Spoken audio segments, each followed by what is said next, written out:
Aujourd'hui, l'équipe éducative s'est mobilisée pour nettoyer les lieux. Voyez ce reportage de Jean-Noël Méraud. 300 mètres carrés en cendres. L'incendie se serait déclaré entre 23h et minuit dans la nuit de dimanche à lundi. Ils ont probablement brisé les vitres à l'entrée, ils sont rentrés par là. Donc à ce niveau-là, il y avait la vie scolaire avec tout le stock de papier, les dossiers des élèves, les dossiers vie scolaire des élèves. Et visiblement, le foyer a démarré de là, et en tout cas, c'est là que ça a le plus chauffé. Les flammes se propagent par les câbles électriques jusqu'à noircir l'ensemble du bâtiment. Les lances à incendie des pompiers achèveront le travail du feu sur le mobilier, les manuels scolaires, les ordinateurs et les téléviseurs. Nous nous trouvons dans le 3C, le Centre de culture et de connaissances, un CDI, nouvelle génération. C'est là où se côtoient la vie scolaire et la connaissance et la culture. Donc brûler ceci, c'est brûler un symbole. Voilà, je pense que les auteurs des troubles doivent être vraiment très très malheureux pour arriver à faire ça. Et c'est très très courageant pour nous. Et surtout pour l'équipe éducative pour laquelle je crois c'est une succession d'incendies au fil des années. C'est le 4e incendie que subit le lycée Pierre Guénot en 2 ans. Cette fois-ci, les profs ont vite laissé passer leur moment de découragement. Dès ce matin, ils ont entrepris de déblayer le bâtiment et de sauver ce qui pouvait l'être. Matériel informatique, manuels scolaires, livres et mobilier. De cette histoire, le lycée compte tirer une leçon au sens propre du terme. Je crois qu'à travers ça, nous allons faire un fait éducatif, rebondir là-dessus. C'est pas comme ça qu'on prépare un pays. Et voilà, donc l'état d'esprit de l'équipe, quand on s'attaque à l'éducation d'une population, c'est la mort du peuple. En attendant, une équipe ressuscite ce qu'était autrefois la chapelle du lycée. Une course contre la montre s'est engagée pour espérer rendre les copies vendredi et ouvrir lundi. Autre incivilité avec cette agression au lycée professionnel Jean 23 de Païta. Une professeure a été agressée hier après-midi dans sa classe par 2 élèves de 16 ans. Elle tentait de s'interposer entre 2 jeunes filles qui se bagarraient. Elle s'est faite maltraiter. L'enseignante est encore sous un choc émotionnel. L'équipe pédagogique est mobilisée. Un conseil de discipline a été convoqué pour se tenir dans 15 jours. Les élèves fautifs sont mis à pied jusqu'à cette date. Et nous recevons Madame Fabienne Kadoka, bonsoir. Bonsoir. Vous êtes secrétaire générale du CFA-CGC, le syndicat majoritaire de l'enseignement secondaire. Alors, est-ce que les enseignants sont mobilisés contre cette violence dans les collèges et lycées? Alors, on va dire que ceux qui sont concernés le sont particulièrement. L'année dernière, on l'a vu, lorsqu'on a déposé un préavis de grève en intersyndical pour les établissements de l'enseignement professionnel, les établissements qui ont le plus suivi ont été le lycée Escoffier et le lycée Petro-Attiti parce qu'ils étaient particulièrement concernés. Après, difficile de mobiliser les enseignants qui, eux, sont moins touchés par ces problèmes-là. Mais est-ce qu'il est possible de comprendre qu'on ne peut pas être mobilisé par cette question, même si on n'est pas touché? Normalement, par esprit de solidarité, il serait bien que les enseignants, quand même, soient solidaires de leurs collègues. Parce qu'aujourd'hui, c'est ce collègue-là, demain, ça peut être eux à qui ça arrive. Qu'en est-il de ces jeunes qui n'ont plus de repères? Comment vous analysez la situation? Nous, on pense qu'il faut leur redonner un cadre. Quand on avait fait notre mobilisation contre les violences scolaires en septembre 2016, on avait déjà demandé à redonner un cadre à cette jeunesse. Un cadre, quand je dis cadre, c'était des choses toutes simples. La tenue scolaire, une tenue correcte. C'était, quitte à avoir le port de l'uniforme généralisé, l'interdiction des claquettes, des capuches, des casquettes. Le problème qu'on a maintenant dans les établissements, c'est le problème du téléphone portable qui est récurrent maintenant. Tout ça sont des choses qu'on avait proposées aussi. Mais ça c'est un cadre. Après, il y avait aussi prendre en charge les élèves avec qui on a des problèmes. Parce que quand des élèves font des fautes graves, déplacer l'élève par un conseil de discipline, le mettre ailleurs, c'est pas une solution non plus. Il faut accompagner ces élèves. Il faut trouver des solutions pour ces élèves. Trouver des solutions, on entend souvent ces expressions qui reviennent dans l'établissement. Qui est maître? Qui est le maître? Qui fait la loi? Est-ce qu'il y a un conseil d'administration? C'est le proviseur? C'est le principal? Alors, il y a un conseil d'administration qui gère tout ce qui est administration de l'établissement, mais après, il y a le conseil de discipline, il y a ce qu'on appelle aussi les commissions éducatives. Quand un élève fait une faute, ça passe d'abord par une commission éducative. Si la faute est plus grave, ça passe par un conseil de discipline. Donc, c'est pas le chef tout seul, le chef d'établissement seul qui décide de la sanction. Est-ce que les règlements sont assez stricts et sont-ils respectés? Est-ce qu'on les fait respecter? Le problème, c'est ça. Le problème, c'est qu'il y a des règlements, mais qu'il est difficile de faire respecter. Par exemple, quand je parle de règlement, si je vous parle du port des claquettes, dans beaucoup de règlement intérieur, on va trouver port des claquettes interdit. Et pourtant, quand vous circulez devant les établissements de Nouméa, et surtout les lycées de Nouméa, par exemple, on voit que beaucoup d'élèves portent des claquettes. Donc, il y a un règlement intérieur, mais il n'est pas forcément suivi. Donc, vous nous avez dit des enseignants pas tout à fait concernés, des règlements pas tout à fait observés. Est-ce que tout ça ce ne sont pas des petites gouttes qui font que le vase un jour déborde? Si, ça, mais pour nous, clairement, pour nous, le fait qu'il y ait plus, que ces limites ne soient pas respectées, aujourd'hui, si on arrive à des cas comme ça, de problèmes de violence et de délinquance et d'incivilité, c'est parce on a laissé ce cadre, on a laissé les limites s'éloigner. Or, il faut redonner un cadre. Du côté des parents démissionnaires, qu'est-ce qu'il faut faire? Voilà, par exemple, concernant les parents, nous, on regrette une chose, c'est que ça soit le vice-recteur, lorsqu'il a fait son plan de délinquance, son plan de prévention contre la délinquance et le décrochage scolaire, ou que ça soit le gouvernement, on ne voit pas, pour nous, il manque une action qui est clairement la responsabilité des parents d'élèves. Parce qu'on en parle, mais à peine. Donc, une mesure, Madame Kadoka, circule sur la suppression des allocations familiales aux parents. Que dites-vous là-dessus? Nous, on est pour. Mais malheureusement, j'ai vu dans un article que c'était pas constitutionnel, mais à un moment donné, je sais pas, mais il faut trouver des solutions pour responsabiliser ces parents d'élèves. C'est pas tous les parents, là encore, on parle d'une minorité, hein, il faut pas non plus généraliser. C'est une minorité, mais il faudrait que ces parents soient davantage responsabilisés. Merci pour avoir accepté notre invitation ce soir. Et puis, pour clore ce chapitre, cette réaction politique de l'Union pour l'indépendance qui réagit aux faits de violence qui ont lieu ces derniers jours à Nouméa, Touo, Kanala, Bouraï, Païta, Lafoi et dans tout le pays. L'UNI qui dénonce, je cite, ces faits de violence qui portent atteinte au droit à l'éducation, à la santé, à la sécurité, à la liberté et à la dignité de chacun et au vivre ensemble indispensable pour le pays. Fin de citation. Direction les îles à présent avec les suites de la pollution aux hydrocarbures. Environ 100 kilos de résidus et d'éléments imbibés de fioul ont été ramassés sur le littoral à l'est de Maré depuis vendredi dernier. Une pollution qui tombe très mal au moment où l'île est en pleine célébration de l'Igname Nouvelle, une fête où la place des produits de la mer est prépondérante. À Courine, une des tribus du sud-est de Maré, on fêtera le tubercule sacré ce vendredi. Voyez ce reportage de Sylvie Mehoun et Philippe Kunzmann. Depuis jeudi dernier. Là. Oui. On a ramassé depuis on a fait la pêche, mais on a ramassé les poulettes. Amédée et les membres de son clan, celui de la mer, ont donné l'alerte alors qu'ils pêchaient non loin de leur tribu Courine pour la fête de la Nouvelle Igname. Cette pêche réalisée chaque année consiste à rabattre le poisson vers le rivage pour le prendre au piège. Une tradition ici incontournable de la fête du nouveau tubercule. Et c'est le vieux Théophile qui en est le dépositaire. On mange l'igname nouvelle et puis en même temps accompagné des poissons. C'est ça qui a été, nous continuons ce qu'on a, nos ancêtres ont fait quoi. S'il n'y avait pas de poisson, il n'y aurait pas de... S'il n'y a pas de poisson, il n'y a pas de l'igname. Courine fêtera bien le tubercule sacré ce vendredi accompagné des produits de la mer pêchés juste avant l'interdiction municipale. Mais aujourd'hui, le garde-manger souillé par des hydrocarbures inquiète la population. Celle-ci se démène depuis vendredi dernier pour nettoyer les plages. Pour manger, c'est plus comme avant. On a des doutes par rapport aux déchets qui sont arrivés sur nos côtes, quoi. Sur le littoral est de Négoné, la mer apporte aujourd'hui de nouveaux déchets autres que les habituelles boulettes de fioul, des bâches, des morceaux de mobilier et même des buvards anti-pollution. À midi, aujourd'hui, la quantité globale de résidus de fioul collectés dans les sacs de Socadis avoisinait les 100 kilos. Bonne récolte aujourd'hui. Ici, on était dans des sacs bien propres.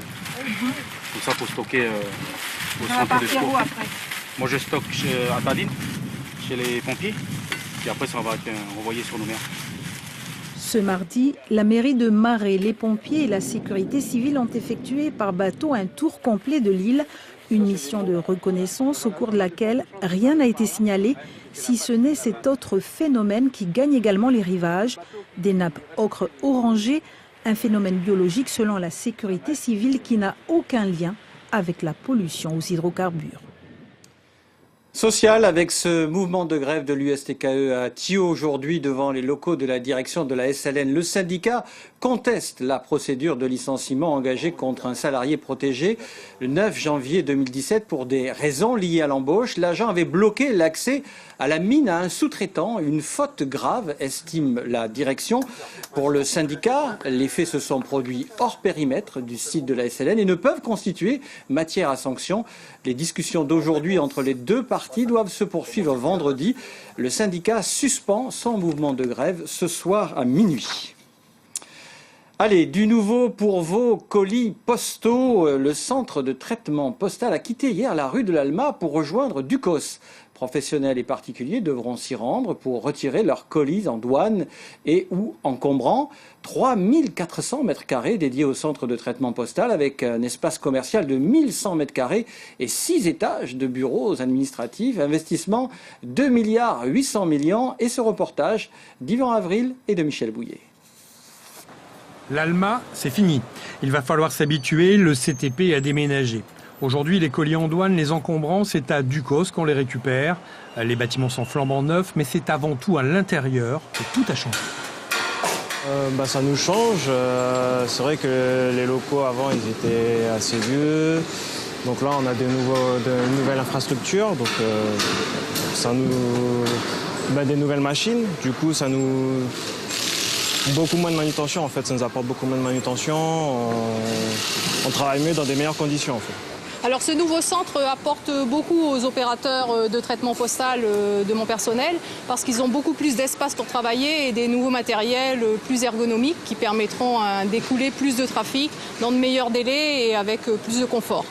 Comparé au CTP de la rue de l'Alma, la surface occupée a plus que doublé. Avec Internet, le nombre de lettres traitées est en baisse. Ce sont les colis importés qui expliquent cet investissement. Des colis en constante augmentation et de plus en plus encombrants. 1000 colis arrivent chaque jour dans ce centre. Ici, donc, le travail consiste à traiter les colis taxés qui sont soumis à la douane. Pour les particuliers, il y a une franchise qui va jusqu'à 30 000 francs. Quand c'est un colis familial, donc quand c'est un cadeau, quand c'est une commande commerciale, vous commandez sur un site sur Internet, la franchise est de 3 000 francs.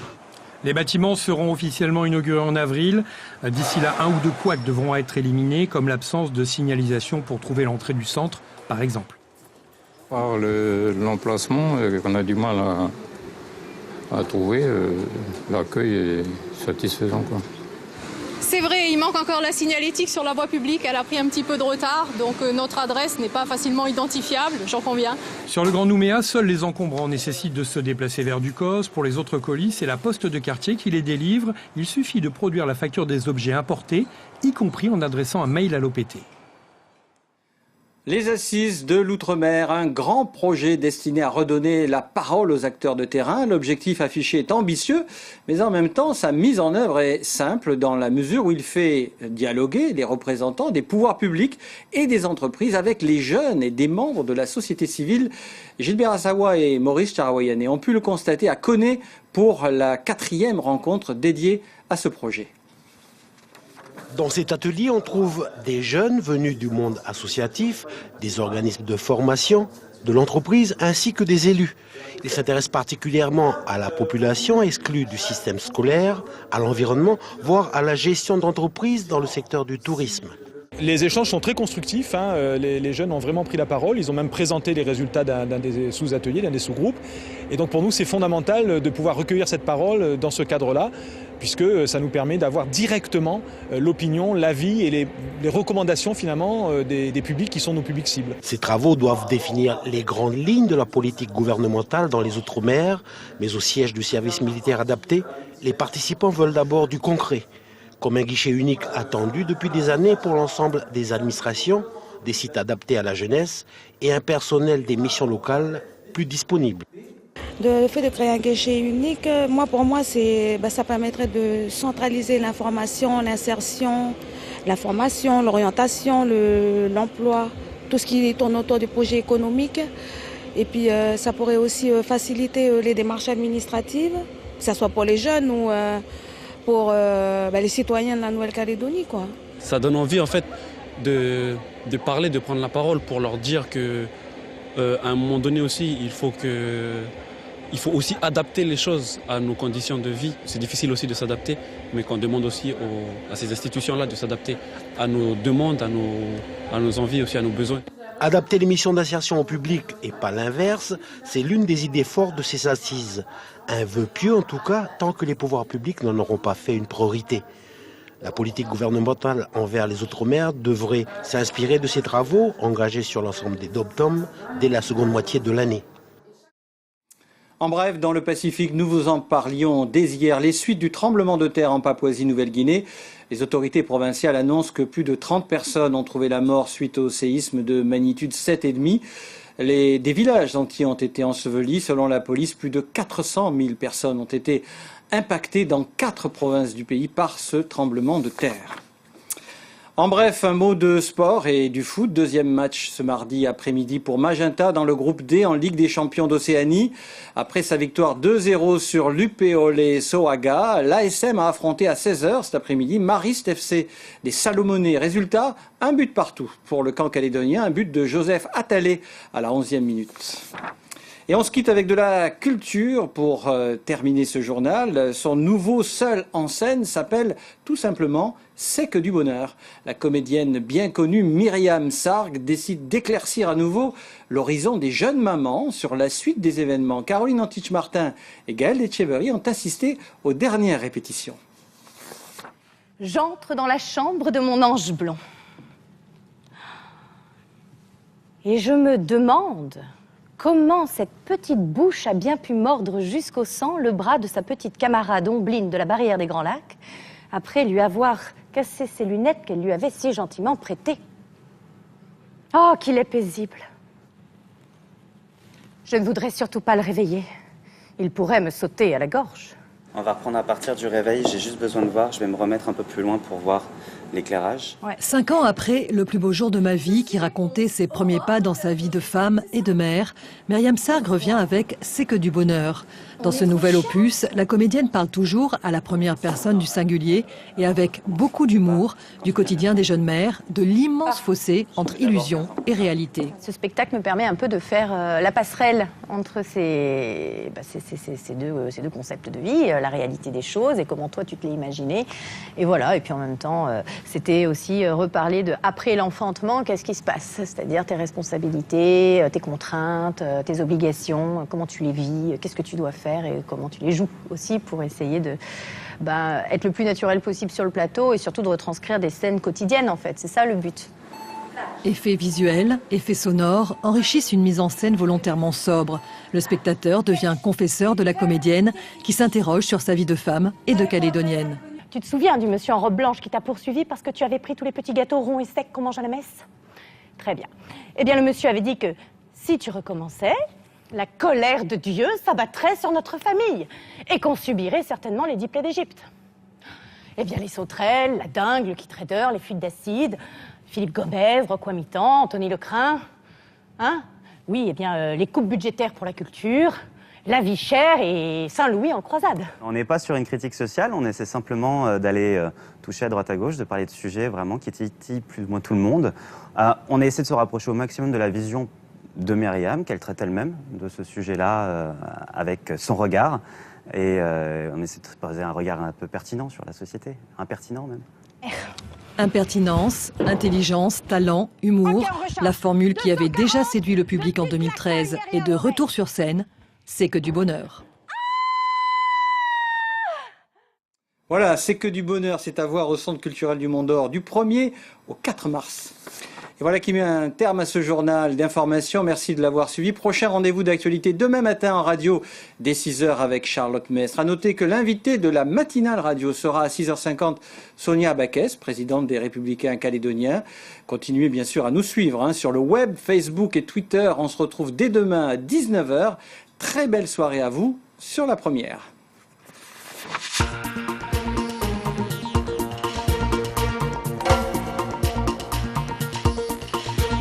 L'info continue sur lapremière.nc.